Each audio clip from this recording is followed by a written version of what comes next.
पाठीवर लहानग्या बाळाला घेत स्मशानभूमीकडे वाटचाल करत होता.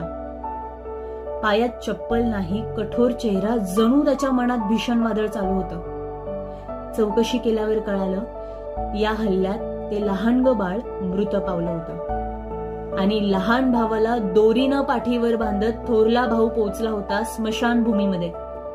आसपास असलेल्या सैनिकांनी पाठीवरचं हे ओझं टाकून दे असं त्याला सांगितलं. मुलगा उत्तरला, सर हे ओझं नाहीये, हा माझा लहान भाऊ आहे. त्याच्या त्या उत्तरानं आसपास असलेल्या लोकांच्या डोळ्यात पाणी आलं.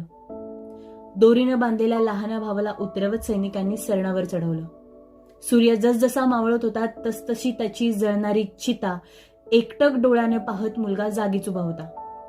यानंतर त्या मुलाची ओळख पटवण्याचा खूप प्रयत्न झाला, पण त्याची ओळख पटवता आली नाही.